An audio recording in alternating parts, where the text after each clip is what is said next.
Continue avec Stéphane qui nous a rejoint. Bonjour Stéphane. Oui, bonjour à vous. Merci d'être avec nous. Alors merci de me recevoir. Alors justement, je venais rebondir sur ce que le docteur venait de dire. Et il est vrai que l'observation de l'autre fait comprendre beaucoup de choses. Moi, je voulais intervenir sur le fait des actes manqués par rapport à un mariage, moi, qui s'est déroulé en Ukraine. Donc, j'étais marié avec une Ukrainienne et elle m'a montré un autre visage une fois arrivé en France. Et on n'a pas pu continuer vu que la relation s'est dégradée très très rapidement. Et après j'ai réagi dans le sens où une fois que l'histoire était finie, je me suis rendu compte que oui, j'aurais dû avoir certains signes qui m'auraient pu me faire comprendre cette relation qui était vouée à l'échec. Voilà, donc je me suis pas suffisamment écouté, je pense. Oui, alors c'est pas un acte manqué, mais c'est inconsciemment un engagement manqué, un engagement manqué. Oui, parce que les projets, je dis ça toujours, quand on se sépare de son compagnon ou de sa compagne, c'est toujours un projet qui a échoué. C'est un projet manqué. Et là, vous vous êtes engagé, c'est un engagement manqué. Bien sûr, si vous parlez d'Ukrainienne, et je pense, parce qu'il y a des personnes qui me parlent, qui sont allées trouver une femme en Ukraine. Est-ce que c'était votre cas d'aller en Ukraine chercher? Oui.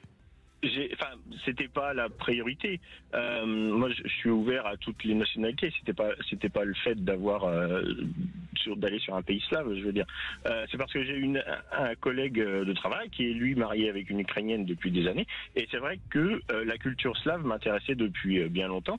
Et donc, je me suis inscrit par rapport à un site internet qui m'a fait échanger avec plusieurs personnes. Et celle-ci en particulier que j'ai été découvrir et j'ai fait l'alternance moi entre les deux pays pendant 2 ans et demi.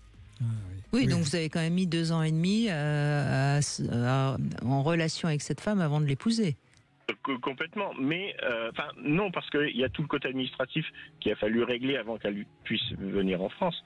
Mais elle a réellement changé du tout au tout par rapport à son comportement.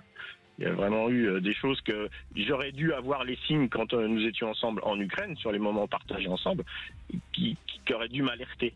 Mais voilà, pour parler clairement, Stéphane, ce qu'elle voulait, c'était avoir la nationalité française et... Non, non, pas du tout, parce que pour avoir la nationalité française, il faut que le mariage y soit effectif pendant 10 ans. Ah oui, donc voilà. Mais alors, est-ce que elle avait un intérêt à ce que vous l'épousiez, ou est-ce que c'est tout simplement parce que vous n'étiez tout à fait pas du tout compatible et que vous ne l'avez découvert que quand vous vous êtes mis à vivre ensemble? Oui, je pense que c'est plus sur ce côté-là. D'accord. Voilà. Oui, mais oui. Et donc, en fait, si je comprends bien, vous n'aviez pas beaucoup vécu ensemble avant de vous marier? Sur des petites périodes, une semaine, ça, 15 jours, 3 semaines, voilà. Et ça, c'est vrai que vous pouvez pas vous en vouloir tant que ça, parce que malheureusement, Stéphane, tant qu'on n'a pas vraiment un peu vécu ensemble, on peut passer à côté des cartons rouges, comme je les appelle. L'essentiel, Mais on s'est quittés tout en s'aimant. Parce que c'était plus sage pour nous d'arrêter de se détruire dans quelque chose qui n'était pas sain au quotidien, quoi. Voilà, donc. Oui, donc en plus il y avait quand même une vraie attirance sensuelle, sexuelle et amoureuse. Tout se passait bien. Oui, donc. Donc là, je dirais que vous avez vécu quelque chose de fort, mais qui n'était pas possible sur le long terme, à cause de certainement de 2 caractères qui s'affrontent. C'est ça, on était vraiment dans l'affrontement au quotidien, quoi, de vouloir imposer certaines choses à l'autre. Pas au niveau sexuel. Au niveau sexuel, ça s'est passé plutôt bien. Oui, je suis très ouvert à ce côté-là, donc j'ai pas de soucis.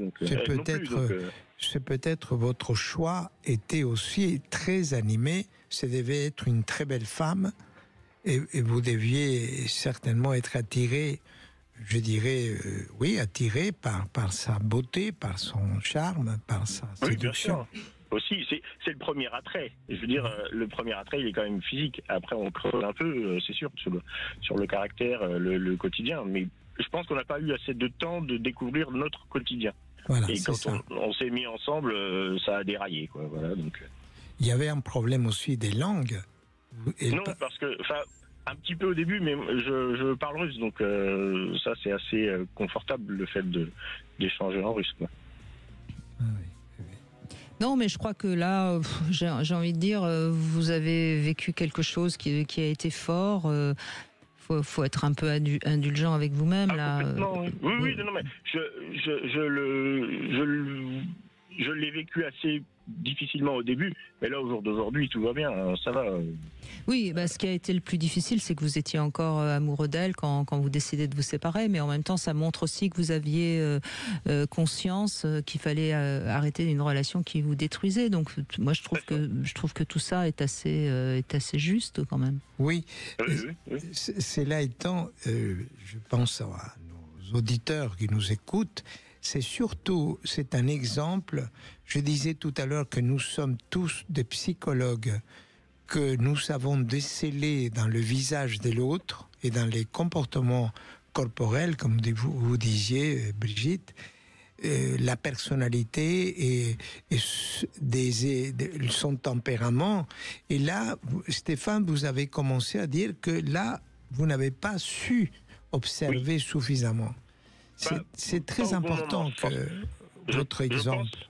Oui, je pense que j'ai eu des alertes, mais alors, est-ce que j'étais dans le déni? C'est peut-être un mot un peu fort, mais je pense que j'étais plus dans la relation amoureuse, voilà. Et séduction aussi, séduction. Oui, beaucoup de séduction aussi, donc c'est vrai qu'il y a quelques petites choses qui, aujourd'hui, ont fait que j'ai compris pourquoi la relation s'est dégradée, quoi. Oui, mais là où c'est pour ça que je dis qu'il faut être indulgent avec vous-même, parce que de toute façon, si vous ne l'aviez pas épousée, vous auriez pas pu vivre la relation, puisque je suppose. Oui, bon, donc vous l'avez pas épousée par inconscience, vous l'avez épousée pour des raisons matérielles, légales. Enfin, vous voyez.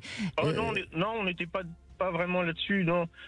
Moi, de mon côté, non, parce que j'estime que quand j'aime une personne, c'est l'aboutissement à un mariage pour vraiment ancrer, créer quelque chose de... Alors à ce moment-là, la prochaine fois, prenez un peu plus de temps avant d'épouser la prochaine. Hein. Ça y est, c'est déjà fait. C'est-à-dire et ça va là, ce coup-ci. Stéphane a été influencé par son collègue aussi, hein, oui, qui était avec une Ukrainienne et à vos yeux, Stéphane, c'était un couple heureux. Eh oui. Merci en tout cas Stéphane, et puis je vous souhaite d'être heureux avec votre deuxième femme. Donc, allez, on fait une petite pause, on retrouve Virginie dans un instant. Manque de sommeil, sommeil fragmenté ou insomnie, nous en parlerons jeudi avec notre invitée Sylvie Royan-Parola, psychiatre. Venez nous dire comment vous dormez, appelez-nous dès maintenant au 0826 300 300.